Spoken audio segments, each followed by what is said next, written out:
Even though spring is just around the corner, our bodies can't be rushed. You may find yourself feeling sluggish, less alert, but today I'm going to give you some herbs that you may already have in your pantry that can help you to feel energized during this very heavy time of year. These herbs will help our bodies to transition from winter to spring.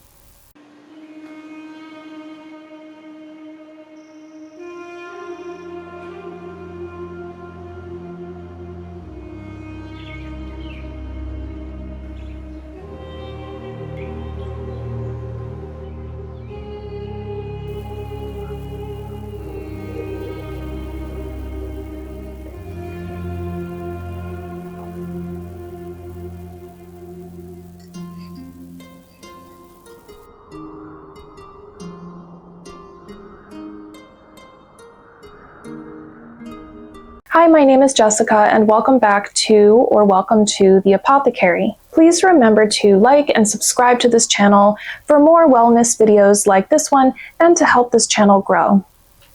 Being indoors more in the winter can cause a lot of problems for our skin and also in our digestive tract because we are eating different kinds of foods that are a bit heavier and a little less fresh. So there's a lot of different problems that can occur with detoxing, with just feeling a lot of sluggishness in our respiratory system, in our digestive system, even in our circulation. So I have some herbs to help this feeling of sluggishness and to help detox our bodies over the winter. The first herb I'm going to show you today is ginger. Now, ginger root is something that is pretty well known. We use ginger a lot in cooking. It's available as a tea for digestive discomfort, or there's even things like ginger candies. But when we have the ginger root, I like to prepare this as a tea. And what this can help us to do is to really warm up our body, to increase our blood circulation, add some antibacterial benefits as well. So ginger root is fantastic for if you have a cold or flu, because not only is it warming our body, but it's also moving the blood circulation. It's helping to kill any bacteria or microbes that are in your system and helping to dry a lot of the mucus and anything that could be causing that sense of heaviness in your throat, in your chest. So it's a really nice one for pretty much the entire respiratory and digestive tract. And it's also one that, again, is very readily accessible. A lot of people already have ginger in some form or another. And while I do recommend the root, there's a lot of other ways that you can take it. There really isn't one way that's better than the other.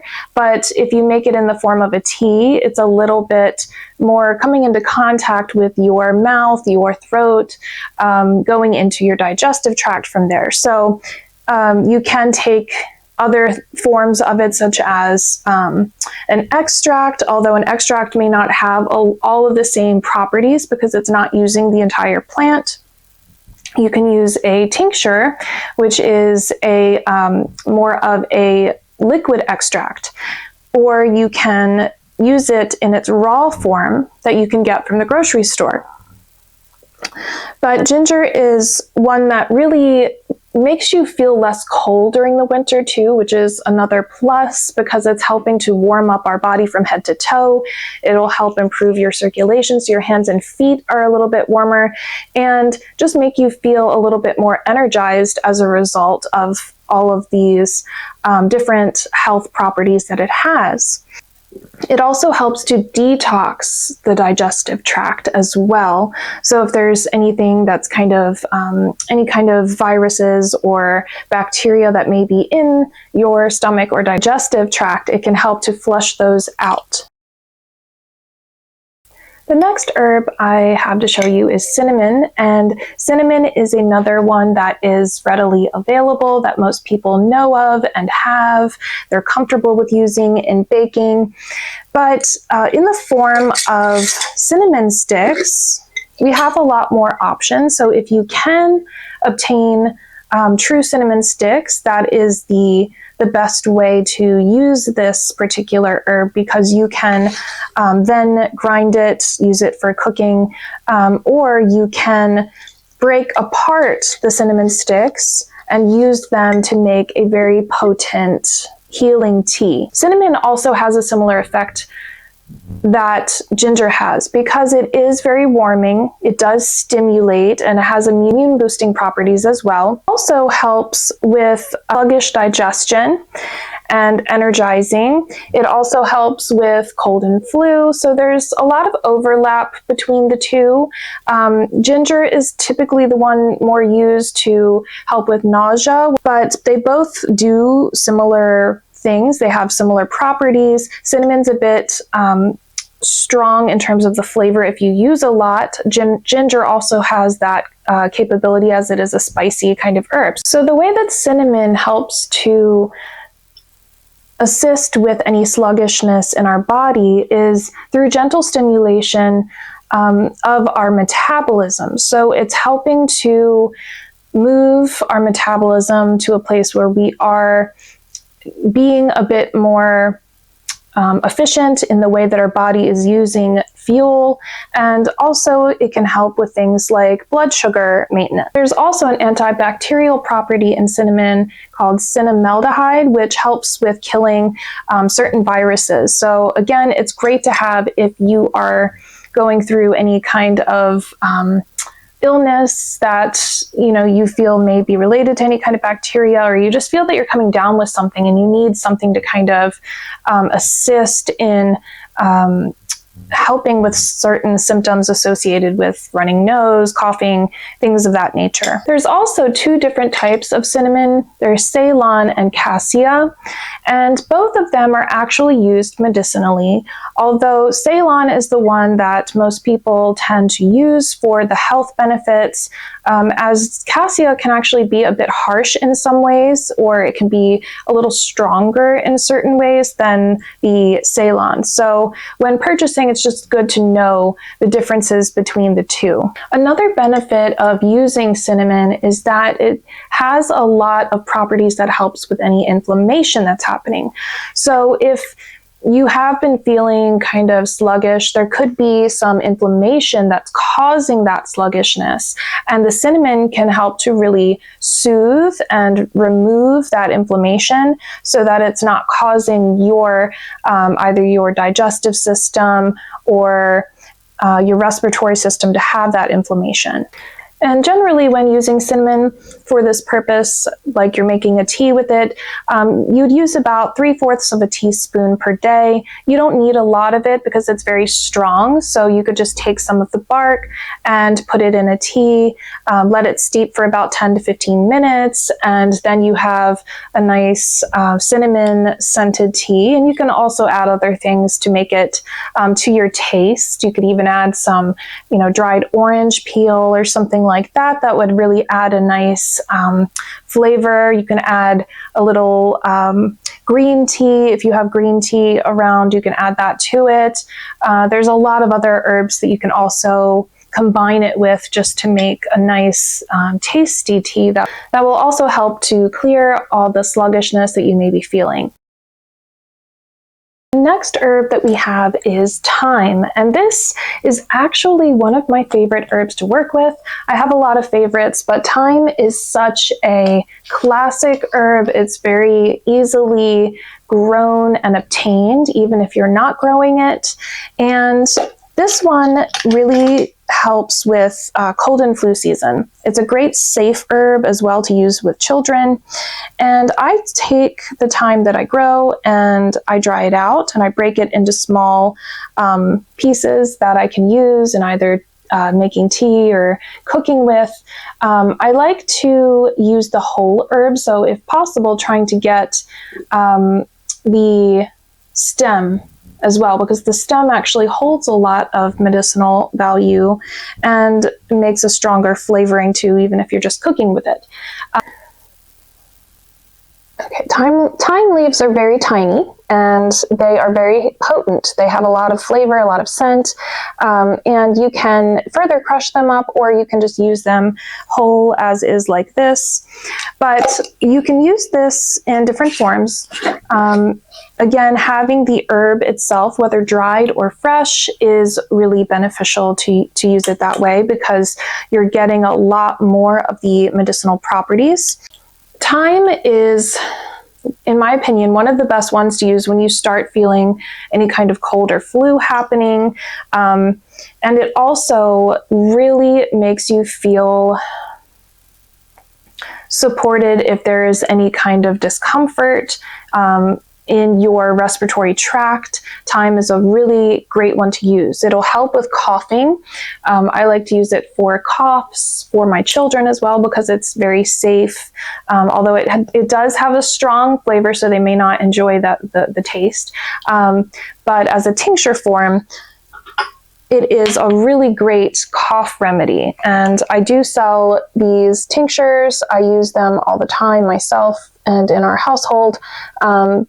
So these tinctures are very effective in safely treating cough and cold, and really helps to boost your immune system in that process. Thyme has a lot of other benefits as well. It helps you to feel more alert. It has a lot of beneficial properties to really kind of break through mental fog, which is also something that happens over the winter as we're not out in the sun, we're not getting that vitamin D, we're not able to kind of synthesize everything the way that we normally do.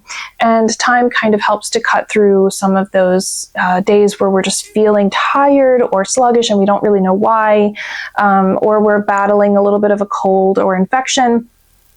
Thyme is a beautiful one to use for that. You can use it in cooking. If you have the dried herb, you can just sprinkle this in soups or stews or any, potatoes or anything that you are cooking. You can just add a pinch of that in and you're already getting some of those properties. But also if you make a tea from it, you have all the volatile oils that you can just inhale, and even that steam from the tea is just helping to break up any congestion, any clouded thinking. It just helps to bring a sense of alertness.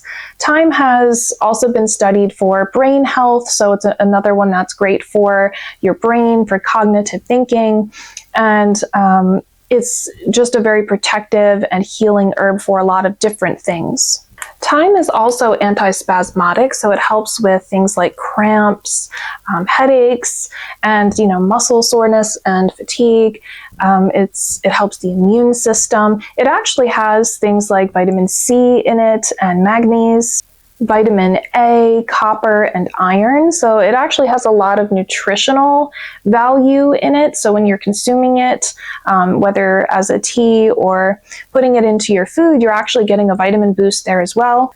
Thyme is actually really good for your skin too. Benefits of thyme are more in skin clearing, like eczema and those kind of conditions. It's also really good for acne, so if you want to use it topically, you could make it as a tea and kind of apply it that way, or you can use the tincture, or you can use the oil. You can take some oil and steep thyme and use it as a medicated infused oil.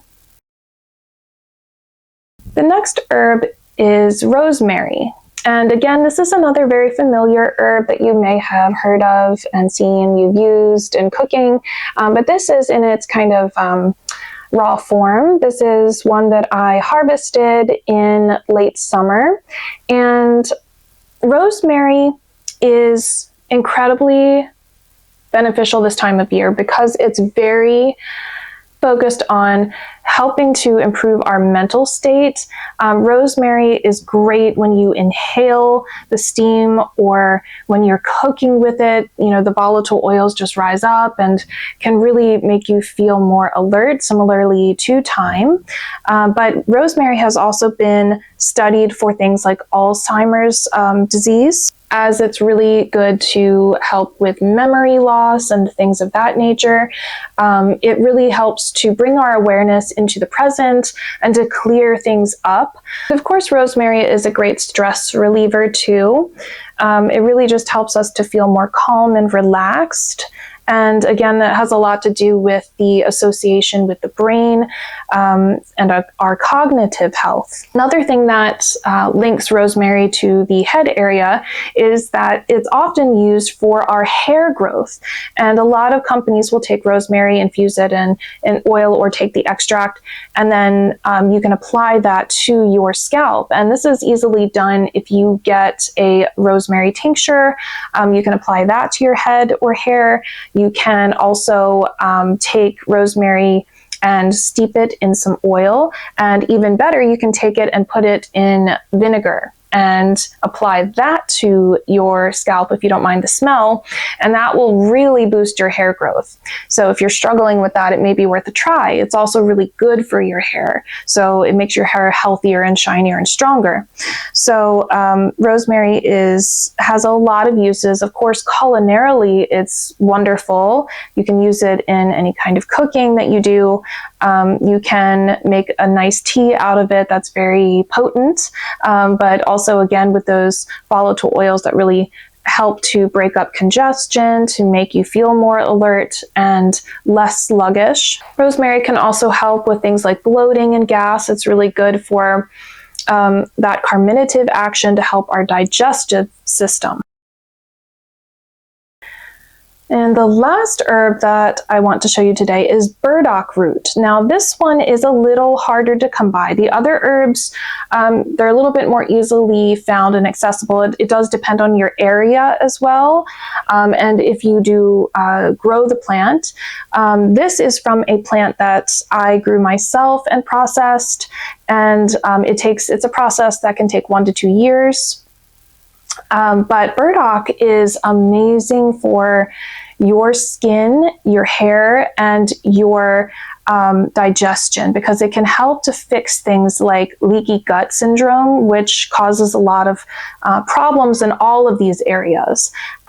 So any kind of intestinal permeability that you may have, any issues with any kind of yeasts or overgrowth in the intestines or in your gut. Burdock is a really great prebiotic that can help to feed the good bacteria that can assist your body in fighting off those kind of invaders from your intestinal lining and gut lining. So burdock is a really nice one to use for the winter. Definitely a favorite of mine. It helps with hair growth. It helps with your skin. It helps with digestion. And it just makes you feel a little bit more nurtured and grounded as well. It's a very grounding plant. It has inulin, which is that prebiotic that I mentioned that really helps to take care of the internal organs and really just has that healing, nutritive quality to it that really helps to soothe that area, helps with inflammation there. And really just makes everything more resistant to any kind of viruses, digestive issues that may arise from inflammation and from those overgrowths that can happen. So it can kind of balance you out in your digestive system. And for that, it's really one of the best things to use, in my opinion. And tincture form, it's great because it's easily found and accessible that way. You can take it every day and not have to worry about locating the root, because that's what's used is the root of the burdock plant. And it can be a tricky one to grow and to process and collect. So I will have this posted in the description box. It's available in my shop if you would like to check that out. I do have a PDF available for you if you are starting your own garden or are beginning that process of planning out a garden or wanting to change your garden. I have a beautiful 50-page PDF that I created. It is not AI generated. The photos are all taken from my own garden, and you'll find my own experiences and information shared in this guide for you. It is available in my shop for only $6.99, which is a really good price for all of the information that you're getting on how to grow and how to use all of these different plants that are listed. And it's a great resource for gardening because you can just take your phone, pick it up, take it out with you into the garden and not have to carry some kind of bulky book or pamphlet and worry about getting that wet. You can just have it in your phone, put your phone in your pocket or in a bag and keep that safe when you're not looking at it. But you can really just access this information anywhere and have it forever. You can download it. And if you want, you can print it out as well. But this guide is really just a compilation of years of experience from gardening with these plants, and also gives you the medicinal information to get you started on the path of growing healing plants for yourself. So I hope that you'll check that out. I hope that you enjoyed this video on how to really help your body through this transition from winter into spring, how to really get over any kind of sluggishness or anything that your body is trying to get rid of this time of year, as it is a bit of a difficult one that we don't want to rush. We want to really take our time and nurture ourselves before rushing into spring mode, even though that's something that we really want to do. So please like and subscribe. It really helps the channel to grow, and also you'll be alerted to new videos that I'll be making for the spring and other gardening type videos as well as herbalism content. So please subscribe, be a part of this family, and I will talk with all of you very, very soon.